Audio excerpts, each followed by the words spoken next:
Hello guys, welcome to our channel. यो भिडियोमा चाहिँ म how to board a plane सिम्पलमा भन्नु पर्यो भने हामी प्लेनमा चढ्दाखेरि के गर्नुपर्छ र के चाहिँ हुन्छ एकदम सिम्पल वेमा म तपाईलाई भन्नेवाला छु र तपाईहरु मेरो फर्स्ट एक्सपिरियन्स हो यो मेरो चाहिँ यो फ्लाइट डाइरेक्ट नै थियो एयरपोर्ट देखिको बागडोग्रा 2.5 घण्टा टाइम अन्त मैले देख्न सक्नुहुन्छ मैले राजीव गान्धी इन्टरनेशनल एयरपोर्ट यहाँबाट चाहिँ सिधा बागडोग्रा म चाहिँ बी एक्साइटेड थिएँ के मेरो फर्स्ट फ्लाइट थियो हैन त्यही कारण चाहिँ मैले तपाईहरुलाई यो मेरो टिप्स हैन किनभने हल्का साह्रै पर्छ किनभने प्लेनमा हो अब त्यहाँभित्र कहाँ हो के कसो हो भनेर हैन मलाई पनि त्यस्तो चाहिँ भएको थियो तर त्यस्तो साह्रो चाहिँ परेन त्यही कारण के हो मैले यो अब अरूलाई त कसैलाई थाहा हुँदैन त्यही कारण चाहिँ मैले यो भिडियो बनाउने विचार गरे हो सो इन्जोय गर्नुस् यो भिडियो चाहिँ बिगिनर्सहरुको लागि खाली हैन तर सबैको लागि हो के हो अन्त यो सबैभन्दा अगाडि चाहिँ keep your ID and boarding pass of air ticket in your hand तपाईको बोर्डिङ पास र आधार कार्ड या फिर तपाईको के आईडी छ त्यो चाहिँ हातमै होस् के तपाईको यो एभ्री टाइम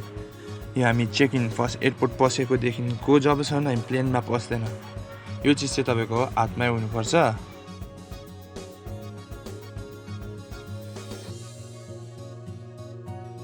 फर्स्ट भन्नु पर्यो भने चाहिँ go to the airport with enough time to spare तपाईहरु अब जहाँबाट पनि ट्राभल गर्नु हुँदैछ जति सक्दो चाहिँ 2 घण्टा चाहिँ अगाडि पुगेको चाहिँ तपाईलाई कम्फर्टेबल हो कारण तपाईहरु गएर त्यहाँ सेक्युरिटी चेक बडी चेक अब ब्यागेजको चेक हुँदा फेरि सबै जग्गा छेउछेउमा हुँदैन हो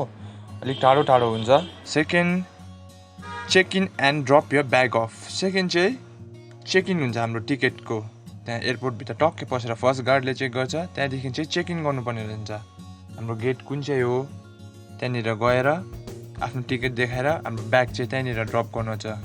ब्याग त्यहाँनिर गरेर उनीहरूले ट्याक्स नामसाम गरेर त्यहाँबाट लैजाउनुहुन्छ म्याक्सिमम वेट चाहिँ लगेजको 22 केजी हुन्छ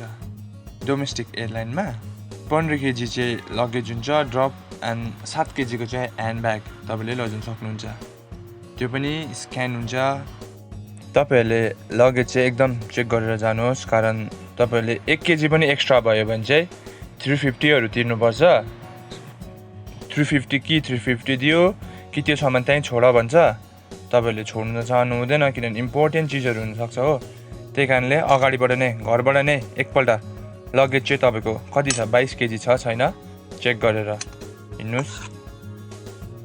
third go through security check third चाहिँ हामी सेक्युरिटी चेकबाट जानुहुन्छ बडी स्क्यानिङ हुन्छ त्यहाँनिर तपाईको एक्सेसरिजहरु के हुन्छ तपाईले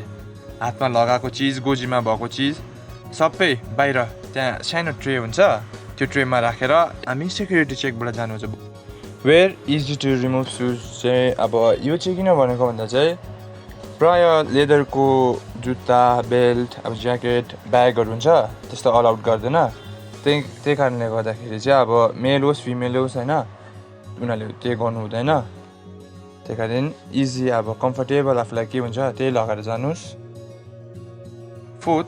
find a gate and wait for boarding आफ्नो गेट कुन चाहिँ हो अब हामीले कुन चाहिँ उसबाट काटेको हो र कहाँदेखिको कहाँ हो त्यहाँनिर गेट नम्बरहरू हुन्छ र गेट नम्बरमा गएर वेट गर्नुपर्छ हाम्रो फ्लाइट कति बजी आउँछ के छहरू भनेर अन्त हामीले यो 7 केजीसको ब्यागमा चाहिँ हामीले आफ्नो इलेक्ट्रोनिक डिभाइसेसहरु के हो camera laptop and boarding pass फोनको चार्जर इयरफोन वायरलेस डिभाइसेसहरु जे पनि छ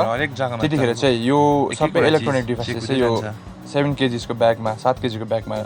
राख्यो भने चाहिँ हामीलाई अलिकति उस हुन्छ कारण त्यतिखेर अब सेक्युरिटी चेकमा त्यहाँ ब्यागहरुमा राख्नुपर्छ नि खोल्दा फेरि उस गर्दाखेरि झिजो हुन्छ के हो फिफ्थमा board the plane at your departure gate हामीले जहाँबाट जुन चाहिँ गेटबाट छिर्छ त्यही गेटबाट कोही त्यहीँनिर चाहिँ प्लेन हुन्छ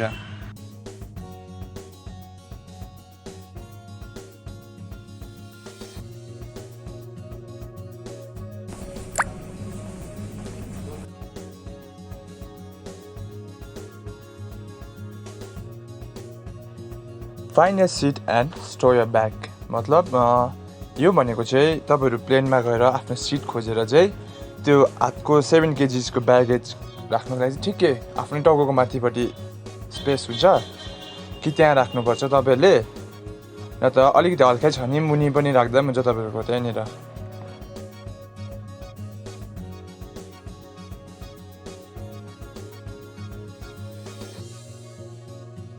7 के छ भने प्रिपेयर फर टेक अफको लागि प्रिपेयर हुनुभन्दा अगाडि हामीले सिट बेल्ट त्यहाँनिर एयर होस्टेसहरूले पनि भन्नुहुन्छ के गर्नुपर्छ न तर टेक अफको लागि सिट बेल्ट र प्रिपेयर मजाले कम्फर्टेबल भएर बस्नुपर्छ हामी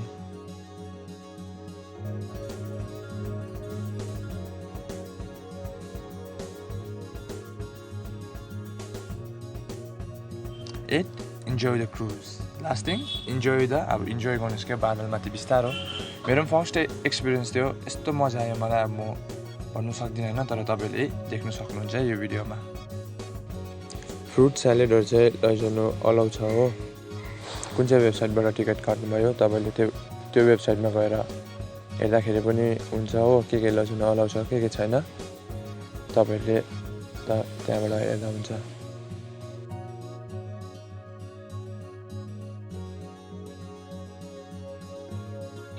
Thank you so much for watching the video. I hope तपाईलाई मन पर्यो होला तपाईले हाम्रो च्यानलमा 3 प्रेसियस जुल्समा गएर अरु पनि इन्फर्मेटिभ भिडियोहरु हेर्न सक्नुहुन्छ अरुको बारेमा पनि छ Thank you for watching. Like, share and subscribe.